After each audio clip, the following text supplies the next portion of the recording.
let's use tan. Tan theta is equal to opposite over adjacent. Okay, again, we decided to be here. Now theta, remember, this is a general term.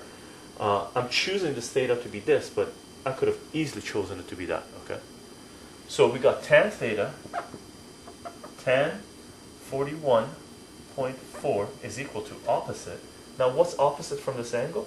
And when they say opposite, they're not talking about opposite angles. They're talking about the sides, okay?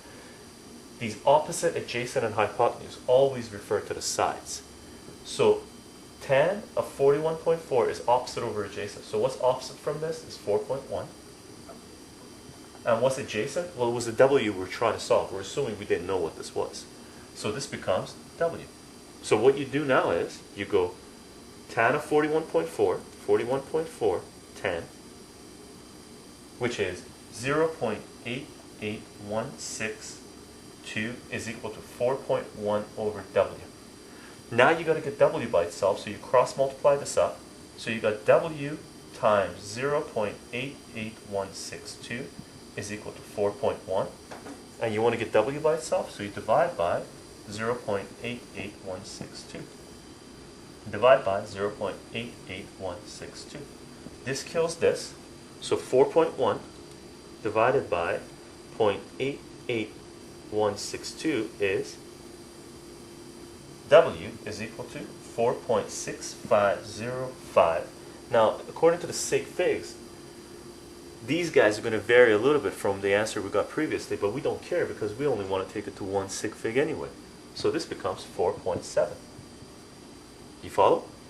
You know what?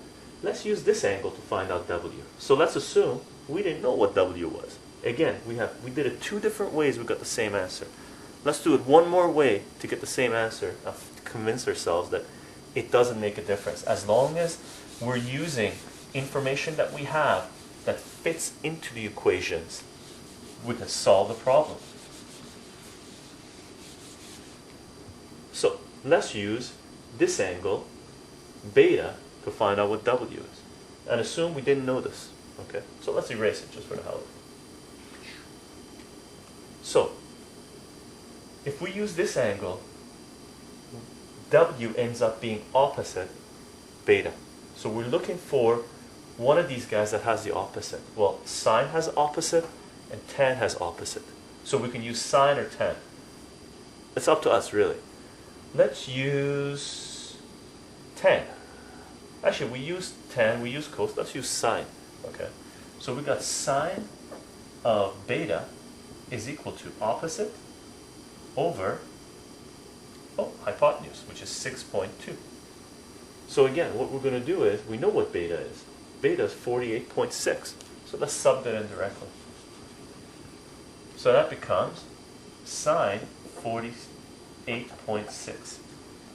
So sine of 48.6, so 48.6 sine is 0.75011 is equal to W over 6.2. And then we're going to cross multiply this sucker up because we want to get W by itself. So that times 6.2 is W is equal to 4.65069 blah blah blah. Again, the decimals over here differ a little bit from what we got before, but we don't care because we're again going to one decimal place. And this rounds up to 4.7. Again, we get 4.7. So it doesn't make a difference which formula you use, as long as you know two of the variables here and you're solving for the third one. So keep in mind that to solve for one unknown, you need one equation. To solve for two unknowns, you need two equations. To solve for three unknowns, you need three equations, and so on. Since we only had one unknown, we could have used any one of these, and we did. And we always got the same answer. Now what we're going to do is, I'm probably going to cover congruent triangles. So we'll just talk about that real quickly, okay? Good luck. Practice these. Hopefully I'll get some questions up on my site soon, so you can do those, or just go through your textbook and try them out, okay? Good luck.